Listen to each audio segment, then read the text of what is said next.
Come from Crowdacre's property investment groups. I don't want to take a hell of a lot of your time because I see I told you we were going to take 2 minutes. Okay, not much of a speaker, just to say straight off the bat. Okay, not much of a charming speaker either. But I'll try to communicate as effectively as possible. Basically, without taking up too much of your time, I just want to speak briefly to you guys about, the power of numbers. Okay, and the basic principle behind it, I'll get back to the point later, but the basic principle behind it is that 10 people can achieve a hell of a lot more, 100 times more than one person can achieve. As Sandy was talking about what's an investment, there are many investments, and we need to start getting informed right now about those investments. I'm a student myself, professional as well. But we don't get a hell of a lot of information at this stage, and we start getting into the working, world. We earn a salary, but we don't really, for the most part, for the first 2 years, unless you have information from elsewhere, we don't really make the right investment choices. And we need to start making those right investment choices from the minute we step out of school into a job or into your own practice. There's a hell of a lot of stuff. There's retirement annuities, there's savings, they all have merit. But what I'm here to talk about today is a crowdfunding initiative. Has anybody heard the term crowdfunding before? Yeah. What crowdfunding is, I think we all have the gist of it. What crowdfunding is raising capital, capital that is raised by a group of people for a set initiative, which is usually related to business. And what I want to talk about to you guys about today is Crowdacres.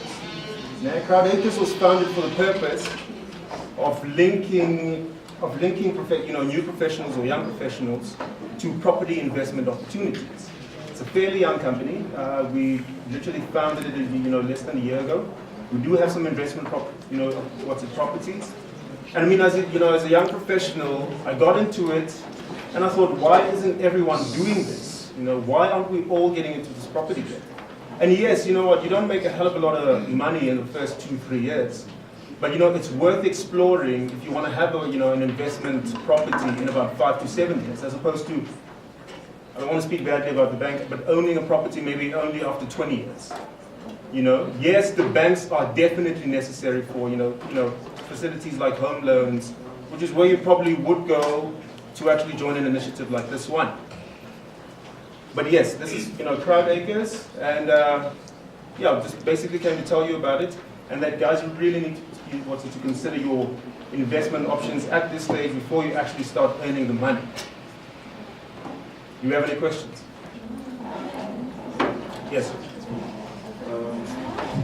So, in my understanding, this is similar to the trend that is happening now of property stokvel, isn't it? Yes, it is. So, what I want to actually understand is that, say you've raised $1 million and you're now ready to build maybe 2 or 3 properties. Yes. Who then gets to do the job?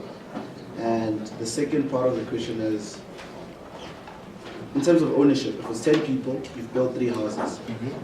And then now you have to wait another 2 years to build another 3. What about those who have now received their houses?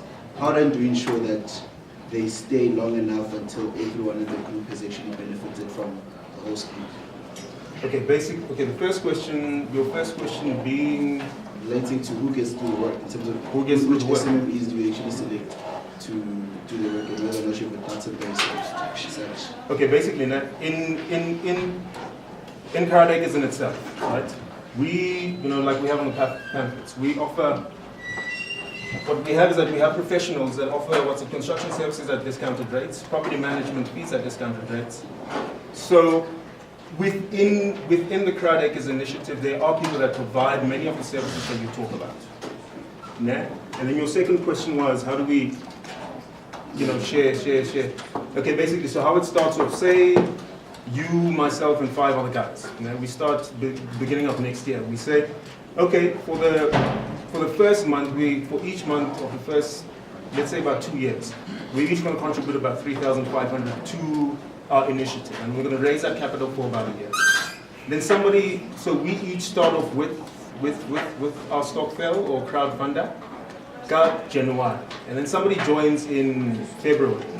Now, so what happens then is that they have to pay for January as well. So they're going to pay, what, $7,000 to catch up. So we all have an equal scale. So that at the end, where we acquire or at the end, where we, so that by the end of 5 years or 7 years, we all have an equal amount. We all have an equal amount of contributions, and that therefore means we can actually distribute all these properties equally. Yes, another question. Sorry. Yes, you see, you're investing the same amount for a long term, right? But the thing is, how do you balance with the inflation? How do you ensure me that if I'm investing that money, I'm gonna still receive at the end of that time a property worth my money? Of the money that you invested. Well, obviously, you know what, man, it's an ongoing communication thing. So what happens is, as per, you know, when time goes on, you know, we communicate. We are a group, we are a crowdfunding group, and we communicate to one another that, listen guys, inflation is moving at such a rate, and we need to keep up, and this is how the money adjusts. So obviously when you start off with 3,500 at the beginning of the year, it's not going to be the same contribution at the end of the year, but that is going to be communicated to you. So no money has been taken away from you without your say-so. It's always going to be communicated to you. Another question, I think I have about 30 seconds. Can